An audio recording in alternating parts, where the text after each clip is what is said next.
Hello friends, मैं आपका एक बार फिर से स्वागत करता हूं हमारे YouTube channel Prince education Jaipur में। और दोस्तों, हम देख रहे थे मूल अधिकार। मूल अधिकारों में हमने देख लिया था समानता का अधिकार, जो कि अनुच्छेद 14 से 18 के मध्य है। उसके बाद में हमने देखा था स्वतंत्रता का अधिकार, जो कि अनुच्छेद 19 से 22 के मध्य है। तो दोस्तों, आज हम देखेंगे शोषण के विरुद्ध अधिकार, जो कि अनुच्छेद 23 और 24 के मध्य है। तो दोस्तों, जो अनुच्छेद 23 है,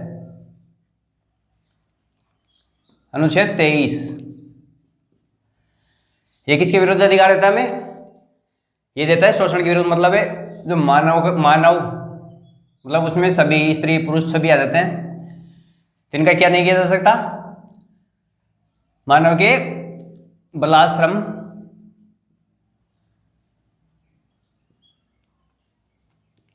बलाश्रम का प्रतिषेध।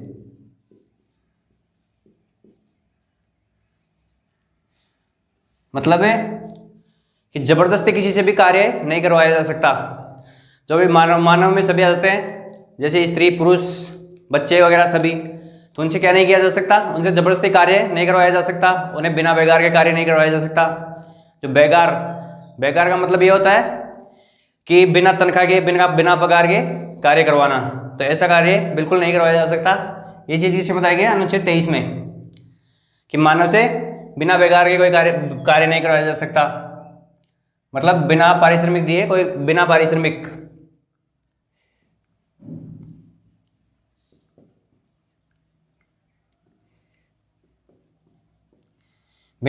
के कोई कार्य नहीं करवाया जा सकता। लेकिन इसके कुछ अपवाद है। ऐसा नहीं है कि जो हमें शोषण के विरुद्ध अधिकार मिला है इसमें कि राज्य कुछ कर ही नहीं सकता, मतलब इस पर प्रतिबंध नहीं लगा सकता। इस पर कुछ युक्त प्रतिबंध लगा सकता है राज्य। इसमें से हम देखते हैं कि जो सार्वजनिक सेवा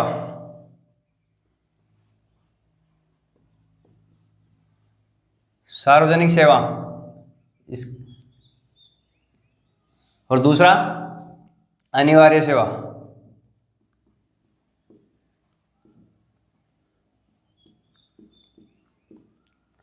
इन दो चीज़ों को आधार बनाकर हमारी संसद या हमारे केंद्र सरकार है और राज्य सरकार है, वो क्या कर सकती है?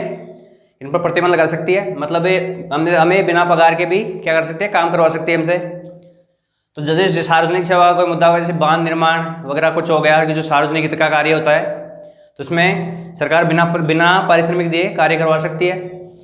और अनिवार्य सेवा, जैसे कि हमारे आर्मी, जैसे अगर किसी देश से युद्ध छिड़ जाए और उस समय लोगों की जरूरत पड़े सेना का साथ देने के लिए, तब बिना पारिश्रमिक दिए क्या कर सकते हैं? हम सेना ज्वाइन कर सकते हैं और सेना का साथ दे सकते हैं दूसरे देश दुश्मन देश से लड़ने के लिए। ऐसी कुछ अनिवार्य सेवाओं के लिए राज्य बिना पारिश्रमिक दिए हमसे कार्य करवा सकता है। ये सब चीज़ें थी अनुच्छेद 23 के अंतर्गत। और अब आ जाता है अनुच्छेद 24। अनुच्छेद 24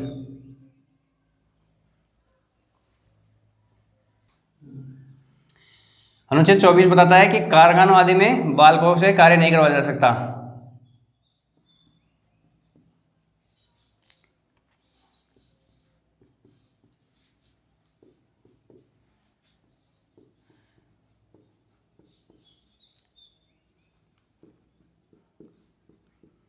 बालकों के श्रम का क्या किया जाता है? प्रतिषेध किया जाता है। इसमें मतलब मना किया जाता है कि आप कार्य नहीं करवा सकते। कितने वर्ष के बालकों तक? मतलब 14 वर्ष के जो बालक होते हैं,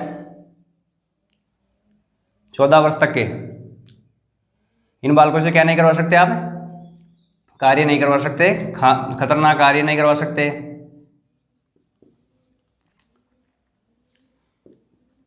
जिनमें जो कारखाने खान आदि होती ना, कारखाने, जो भी खतरनाक कार्य होते हैं उन पे क्या है? सारे भी प्रतिबंध लगाया गया है। और इसके अलावा जो होटलों, चाय की दुकान आदि पे भी क्या किया गया है? इसके तहत प्रतिबंध लगाया गया है कि 14 वर्ष तक के बालकों से आप कार्य भी नहीं करवा सकते।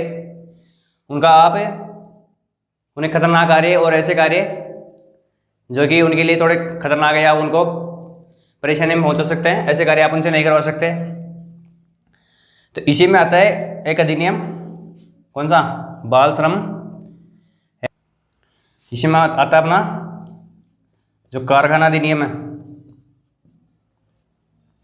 कारखाना प्रतिषेध अधिनियम।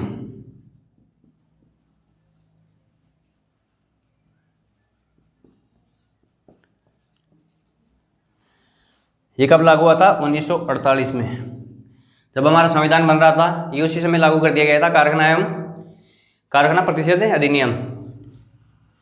इसके बाद में आता है खान अधिनियम। ये कब आता है? ये आता है 1952 में। मतलब इसमें क्या व्यवस्था दी गई? इसमें व्यवस्था दी गई कि बच्चों से खान और ऐसे जोखिम भरे कार्य नहीं करवाए जा सकते। ये बिल्कुल क्या है? निषेध है। तो आप एक बार स्क्रीनशॉट ले लीजिए, फिर हम आगे और देखते हैं। अब हम आगे देखते हैं, इसमें हम देखते हैं कि जो बाल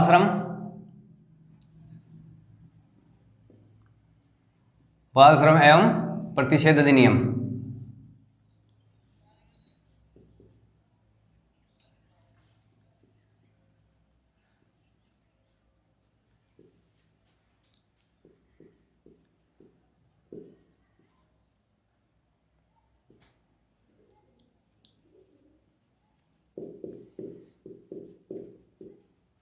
ये कब लागू किया गया?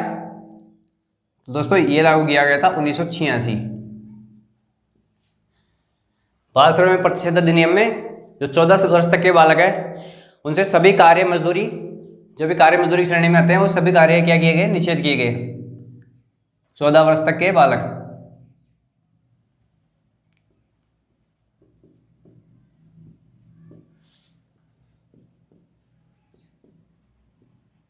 इनसे क्या किया गया? सभी प्रकार की कार्य मजदूरी मना की गई।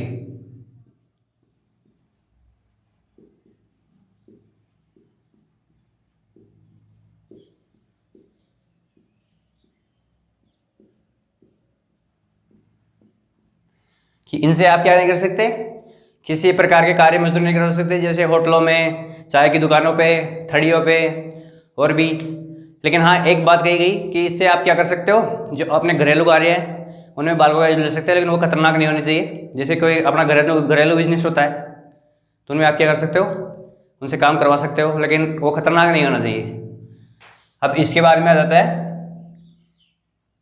कौन सा? जो बाल श्रम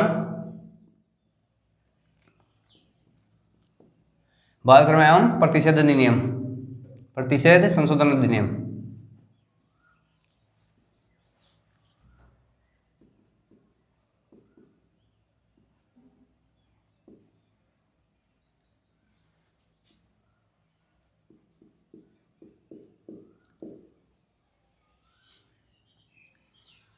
क्या आ जाता है? बाल श्रम एवं प्रतिषेध अधिनियम, जिसमें क्या होता है? ये कब लागू किया गया था? ये लागू किया गया था 2016 में। 2016 में। तो यही जो बाल श्रम एवं प्रतिषेध अधिनियम था 1986 का, इसी में संशोधन करके इसे 2016 में पुनः लागू किया गया। और इसमें व्यवस्था दी गई, इसमें सॉरी एक चीज और जोड़ी गई इसमें, बाल एवं किशोर श्रम, बाल एवं किशोर श्रम।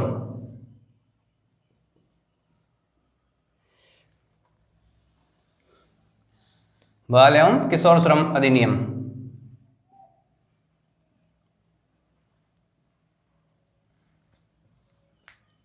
संशोधन अधिनियम।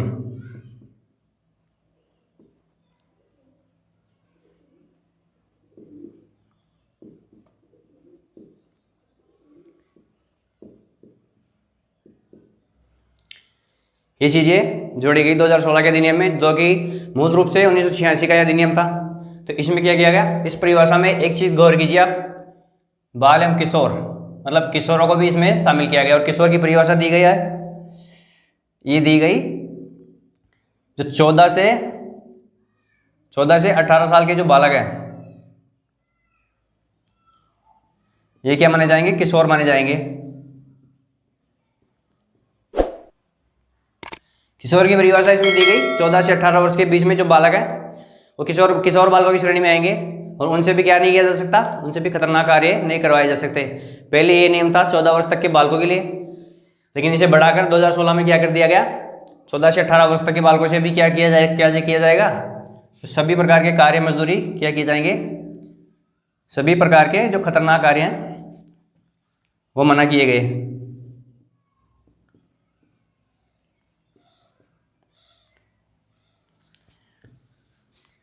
सभी प्रकार के खतरनाक कार्य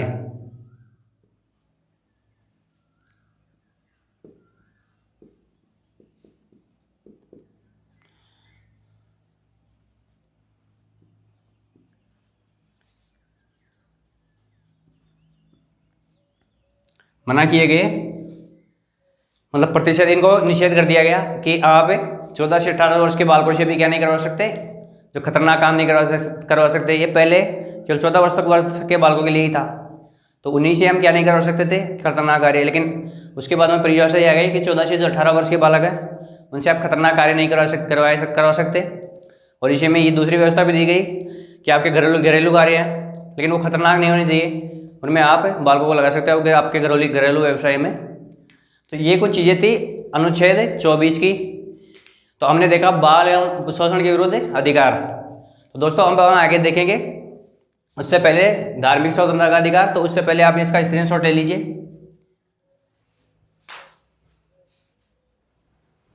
हाँ, तो दोस्तों अब हम देखेंगे धार्मिक स्वतंत्रता का अधिकार, जो कि हमारे अनुच्छेद 25 से 28 के मध्य है। तो दोस्तों हमें क्या किया गया है कि धर्म को मानने की स्वतंत्रता दी गई है कि धर्म को हम अपने हिसाब से मान सकते हैं। तो इसको ये अनुच्छेद 25 से अनुच्छेद है 25 इससे लेकर जो अनुच्छेद 28 है, अपना अनुच्छेद 28 तक है क्या किया गया है, धार्मिक स्वतंत्रता का अधिकार में दिया गया है 25 से लेकर 28 तक। तो दोस्तों अब हम देखते हैं अनुच्छेद 25, इसमें क्या किया गया है। जो 25 है, क्या अनुच्छेद 25, इसमें दोस्तों हमें बताया गया है कि धर्म को क्या अंतःकरण की स्वतंत्रता, अंतःकरण की स्वतंत्रता,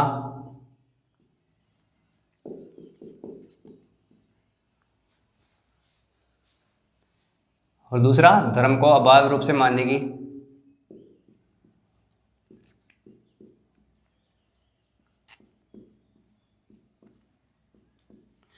अबाध रूप से मानने, आचरण करने,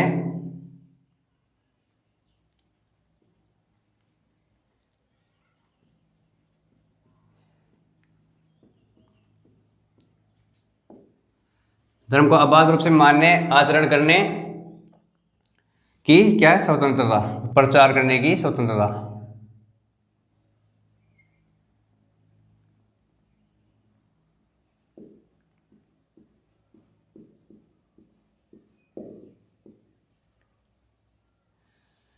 तो दोस्तों अनुच्छेद 25 के तहत अंतःकरण की स्वतंत्रता, धर्म को अबाध रूप से मानने की स्वतंत्रता और आचरण करने की स्वतंत्रता और इसके अलावा प्रचार करने की स्वतंत्रता, ये चीज़ें क्या अनुच्छेद 25 में हमें दी गई है। तो इसमें इसके तहत ये सभी नागरिकों को प्राप्त है, चाहे वो विदेशी हो चाहे देशी। तो अंतःकरण मतलब हमारे मन से हम किसी को भी मान सकते हैं, किसी भी भगवान में विश्वास कर सकते हैं, किसी पंथ में धर्म में विश्वास कर सकते हैं, इसमें हमें कोई दिक्कत नहीं होगी, कोई राज्य कोई हस्तक्षेप नहीं करेगा, ना ही कोई व्यक्ति हस्तक्षेप कर सकता है इसमें। और धर्म को अबाध रूप से मतलब किसी भी धर्म में हम बिना बाधा किए उसको क्या है मान सकते हैं और उसकी घोषणा कर सकते हैं कि मैं इस धर्म को मानता हूँ, ये प्रॉपर मेरा धर्म है और मैं इसे मानता हूँ, इसी के अनुसार मैं अपना आचरण करूँगा। तो उसमें आपको कोई रोक टोक नहीं होगी। और दूसरा कि आप धर्म का क्या कर सकते हो, आचरण के साथ साथ उसका प्रचार भी कर सकते हो कि आपका जो धर्म है उसके विश्वास, धर्म की धार्मिक मान्यताएं, उनका आप क्या कर सकते हो, प्रचार कर सकते हो। लेकिन क्या नहीं कर सकते आप उनको ज़बरदस्ती किसी पे नहीं ला सकते, ज़बरदस्ती किसी से मनवा नहीं सकते। इस चीज़ का क्या किया गया, प्रतिबंध लगाया गया इस चीज़ पे। तो ये कुछ चीज़ें हमें अनुच्छेद 25 में बताई गई हैं। इसके अलावा अब देखते हैं अपन अनुच्छेद 26।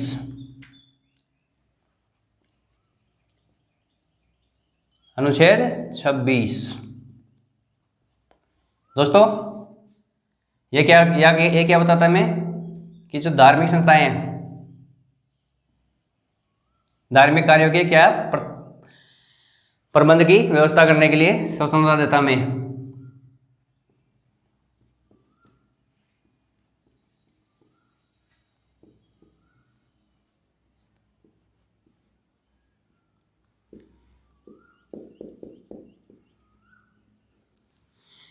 दोस्तों जो अनुच्छेद 26 है इसमें हमें धार्मिक कार्यों के प्रबंध की स्वतंत्रता का प्रदान की गई है। तो इसका मतलब ये है कि जैसे भी एक धार्मिक लोगों का समूह, उसका क्या है प्रॉपर नाम होना चाहिए, जो कि धार्मिक संगठन होना चाहिए।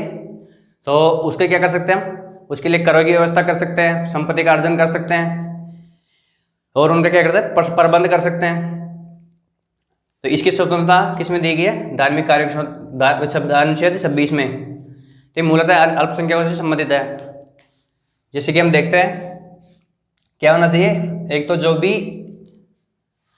भी अगर समूह या संगठन होना चाहिए, उसका क्या होना चाहिए, एक प्रॉपर नाम होना चाहिए, इसका नाम होना चाहिए। ये 1982 में सुप्रीम कोर्ट ने अपने एक केस में कहा था कि कब कहा था, 1982 में, कि इस जो भी कुछ हो उसका क्या होना चाहिए, एक प्रॉपर नाम होना चाहिए। जैसे कि आनंद मार्ग, रामकृष्ण मिशन,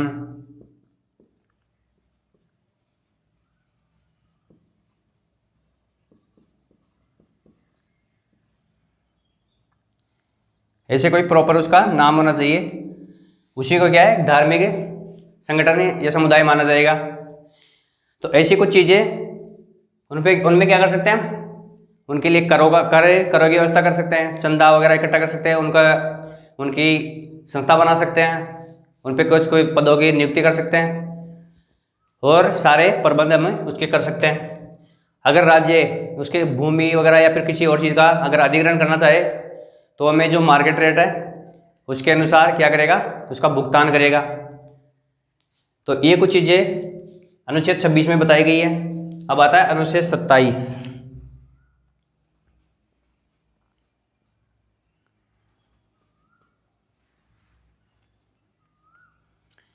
अनुच्छेद 27 दोस्तों ये हमें क्या बताता है, ये बताता है कि जो धार्मिक कर है, धार्मिक करों आदि से क्या हमें जो हम सरकारों से चुकाते हैं उनसे क्या है, उनके समुदाय की स्वतंत्रता प्रदान करता है हमें। मतलब ये हो गया कि राज्य क्या नहीं कर सकता, किसी धर्म विशेष के लिए अपना जो कर हम जो टैक्स वगैरह देते हैं सरकार को, उसको क्या नहीं कर सकता, किसी धर्म विशेष के लिए खर्च नहीं कर सकता, वरन सभी धर्मों को क्या जितने भी धर्म होते हैं उनके लिए समान रूप से व्यवस्था तो कर सकता है, लेकिन उनके लिए अकेले व्यक्तिगत किसी धर्म के लिए क्या नहीं कर सकता, उस पैसे को खर्च नहीं कर सकता। जो टैक्स वगैरह होते हैं किसी धर्म विशेष को मान्यता नहीं देगा। मतलब हमारा देश क्या है, सेक्युलर है, आप भी जानते हो। तो सभी धर्मों को क्या है, समानता के नज़रिए से देखा गया, तो सभी धर्मों के लिए तो कर सकता है राज्य, लेकिन किसी पर्टिकुलर धर्म के लिए क्या नहीं कर सकता, वो करों का संदाय नहीं कर सकता। तो ये क्या देता है,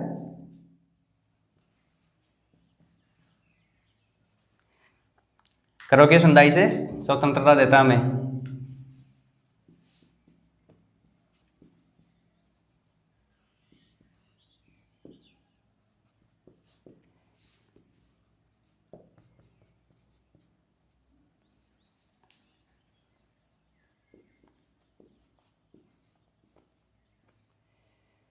ये चीज़ हमें बताई गई है अनुच्छेद 27 में कि राज्य किसी पर्टिकुलर धर्म के लिए ना करके सभी धर्मों के लिए समान रूप से उनके लिए कुछ विशेष उपबंध या व्यवस्थाएं कर सकता है, करों में से उनके लिए कुछ दे सकता है, लेकिन किसी पर्टिकुलर धर्म के लिए ये बिल्कुल नहीं कर सकता है।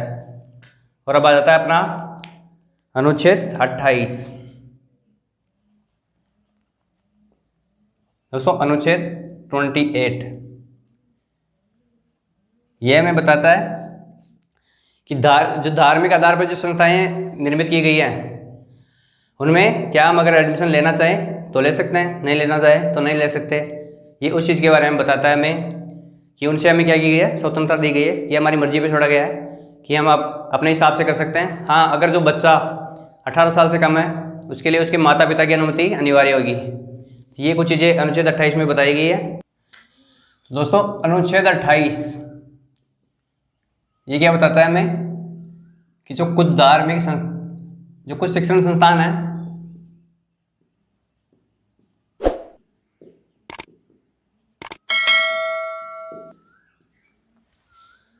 शिक्षण संस्थान है उनमें धार्मिक शिक्षा लेना है न लेना क्या होगा, अपने ऊपर निर्भर होगा।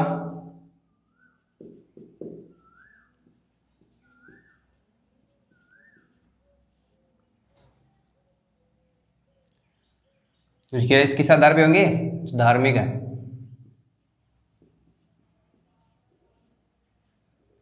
धार्मिक शिक्षण संस्थान है, उनमें उपस्थित होने से स्वतंत्रता।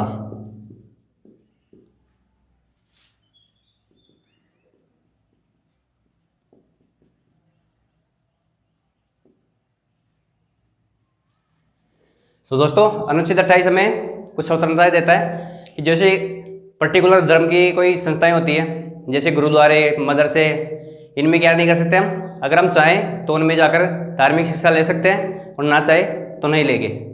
ये हमारे ऊपर छोड़ा गया है। तो इसमें कुछ व्यवस्थाएं हैं, जैसे कि जो राज्य सरकार है उसके द्वारा जो चलाई जाएगी जो शिक्षा संस्थाएं, उनमें क्या है, धार्मिक शिक्षा नहीं दी जा सकती है। राज्य द्वारा पूरी तरह संचालित संस्थाएं।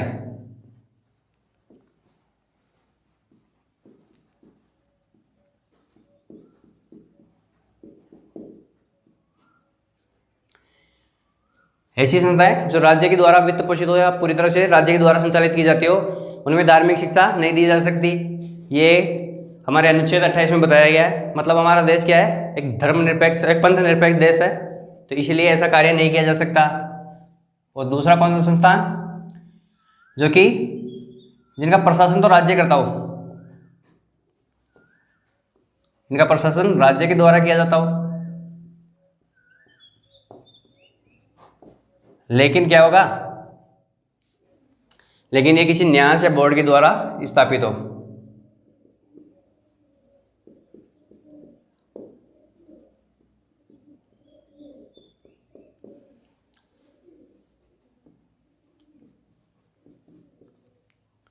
ये क्या हो, किसी ट्रस्ट द्वारा। आप देखते हो कुछ स्कूल कॉलेज क्या होते हैं, किसी ट्रस्ट के अधीन होते हैं, ट्रस्ट उन्हें संचालित करता है। जैसे हमारे जयपुर में ले लीजिए भवानी निकेतन, ऐसे कुछ संस्थान, शंकरा, ये क्या है, किसी ट्रस्ट या बोर्ड के द्वारा संचालित किए जाते हैं, लेकिन इन पर इनका प्रशासन कौन करता है, राज्य करता है। तो इनमें भी धार्मिक शिक्षा नहीं दी जा सकती है। इसके अलावा दोस्तों जो राज्य द्वारा मान्यता प्राप्त संस्थान भी, कैसे संस्थान, जो राज्य से मान्यता प्राप्त हो।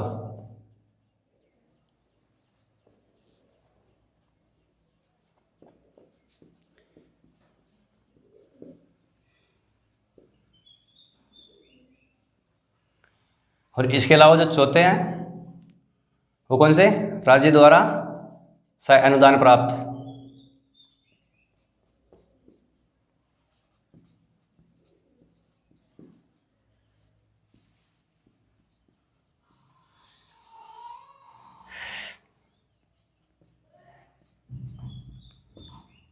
राज्य से सहायता लेकर चलने वाले या अनुदान से चलने वाले संस्थान, ये भी इसी श्रेणी में आते हैं।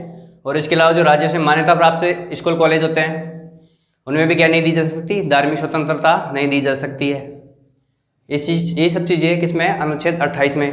तो हमारा धार्मिक स्वतंत्रता का अधिकार अनुच्छेद 28 तक खत्म होता है। तो एक बार स्क्रीनशॉट ले लीजिए आप। हाँ तो दोस्तों हमने आज दो मूल अधिकार पढ़े। एक तो शोषण के विरुद्ध अधिकार, दूसरा धार्मिक स्वतंत्रता का अधिकार। शोषण के विरुद्ध अधिकार हमारा था अनुच्छेद 23 और 24 में, और धार्मिक स्वतंत्रता का अधिकार था हमारा अनुच्छेद 25, 26, 27 और 28। मतलब 4 अनुच्छेदों में था और एक था 2 अनुच्छेदों में। तो दोस्तों इसमें हमने देखा था कि शोषण किस तरह से इंसान का नहीं किया जा सकता है, और दूसरे में क्या कि धर्म की स्वतंत्रता, ये कुछ चीज़ अधिकार हमें हमारे संविधान द्वारा प्रदत्त किए गए हैं। तो दोस्तों अगर आपको क्लास अच्छी लग रही हो तो क्लास को लाइक, शेयर एंड सब्सक्राइब जरूर करना। तो दोस्तों मैं आपसे यही उम्मीद करता हूँ। और दोस्तों कमेंट के लिए हर बार बोलना पड़ता है, कमेंट ज़रूर कीजिएगा दोस्तों।